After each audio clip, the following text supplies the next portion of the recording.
r/AskReddit by Redmond Dtes. Private investigators, what was the most disturbing case you've gotten? My company sometimes does paternity investigations and DNA testing. We had a case where a woman with a newborn baby filed for child support and the man disputed it was his. We tested them all. He wasn't the father, she wasn't the mother. The latter part was surprising, so we reached out to the lawyers, since we wanted to rule out a sample error, accidental or otherwise, or medical stuff like surrogate pregnancy or chimerism. We were eventually informed that the mother's medical records contained no evidence she'd ever been pregnant. The creepy part is that no one had any idea where she'd gotten the baby or who the real parents were.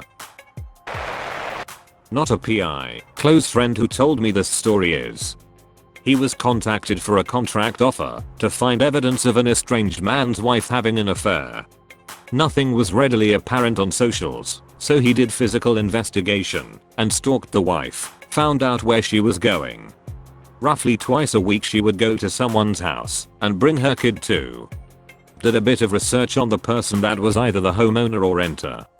It was a guy. He was a convicted felon with charges of supplying minors with alcohol and had a potential charge of statutory rape dropped. Victim changed their story and claimed nothing inappropriate happened, but had to enlist on sex offender registry.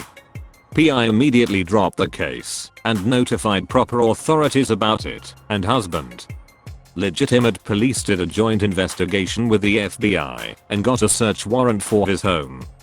Turns out the guy wasn't having an affair with the wife, but instead was paying wife to drug, rape and film her child. Wife got some 30 years, man got life. Not disturbing but generally creepy. I hired a PI for the work I do. We were trailing a man who we believed was committing fraud. His home address was a burned out trailer, so we had to find where the guy actually lived. PI follows him one day and ends up at this abandoned industrial site, but loses sight of the subject. Upon further research, the PI discovered that this land is in fact owned by the subject. So he went back, found a discreet spot to set up shop, and began more surveillance. PI is waiting and watching when one day, a clown emerges from one of the buildings on the property, gets in a vehicle, and drives away.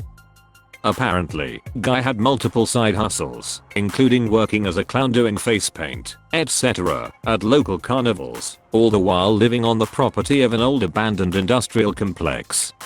I remember hearing all this and thinking, what in the Scooby-Doo? Not a PI, dispatcher. I had a young woman jump into a stranger's car, and the stranger took her to the airport. Security found her and called in and told us where she was.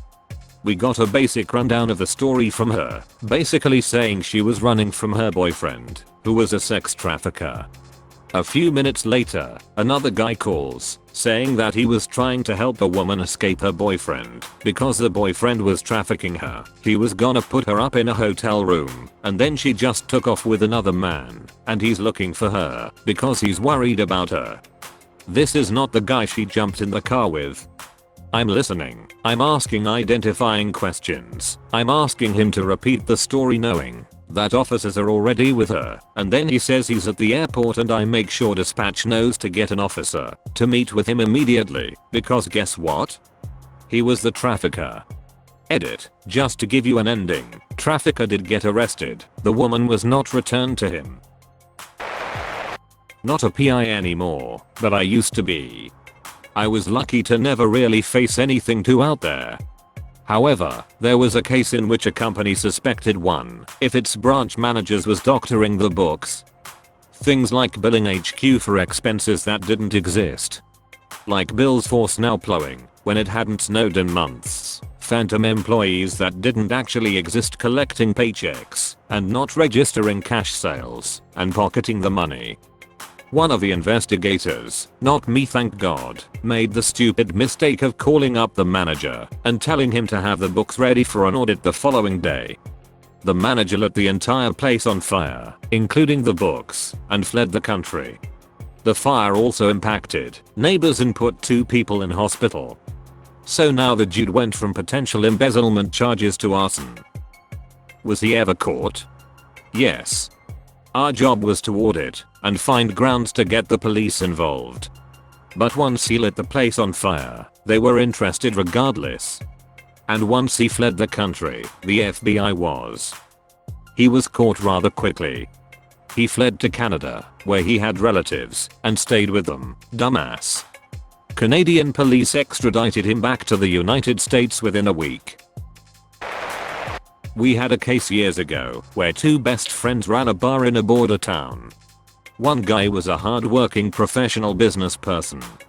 The other was not, and was running drugs through the bar for the drug cartel. The good guy discovered what his friend was up to and confronted him.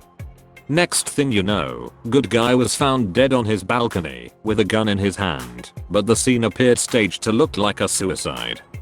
The good guy's mom knew it wasn't a suicide and begged us to help her prove it. We sent a PI down there to do some digging, but my boss started receiving calls on his personal cell, warning us to back off. We could not jeopardize the safety of our investigator, so we turned everything we had over to the police and withdrew from the case. I felt so bad for his mom, he was her only child. Not a PI, but more adjacent to it. A couple years ago, I investigated a person who was posting high-heeled foot cat crush videos on Instagram, which subsequently went viral because of how terrible it was. I did this with a team of people from around the world, and we found a direct connection to a certain South American YouTuber who went viral in 2018 for two separate videos of him abusing cats, one where he physically abused his cat that later died, and another where he threw his new kittens after that death in a dirty toilet bowl. There were also connections to a bunch of other smaller time animal abusers in South America. We did find the IP of the person who uploaded the videos amongst other information. But I've switched to other projects because the videos were so bad and unpleasant to watch. Got hired by a woman who thought her husband was cheating. I followed him for a few days, but instead of meeting someone, he kept going to this abandoned house in the woods every other night. One night after he left, I checked it out. Inside were old toys, kids' clothes, candles, and tons of photos of children from decades ago. Super disturbing stuff. I reported it. Turns out he was linked to some cult activity from years back, and that house had a dark history. I just told the wife, he's not cheating, but you should definitely leave him. I had a job as a PI for a short stint, where I worked for a company that had me investigating their employees. This was mostly to determine if the employee was fraudulently using workman's comp claims, sick leave, or bereavement leave. 9 times out of 10 there was no fraud at all. But because the company so desperately wanted to fire them anyway, I started letting that 10th one slide. That the bosses didn't trust their employees so much they had someone investigating them made all the cases disturbing. I didn't last very long in that job. When I was in college taking a criminal justice course, the instructor was a former cop who became a PI after getting injured in the line of duty. One of his clients was a family law lawyer who hired him to follow a client's wife they suspected of hiding assets in a divorce proceeding. While he was keeping tabs on the lady, he noticed that there was another guy who was sometimes outside of her job or house at odd hours. Occasionally he'd take photos of her, and sometimes he'd take photos of the PI. He thought at first that his client had pulled a joke, hire a PI to follow another PI, so he had his former colleagues at the police department check the guy's license plate. Turns out he was an employee who got fired by her company for sexually harassing her, and he started stalking her. The PI never found any hidden assets, and the guy later went to jail for stealing her mail. That's all folks. Thank you for watching. If you like videos like this one, why not like and subscribe for more? Have a nice evening.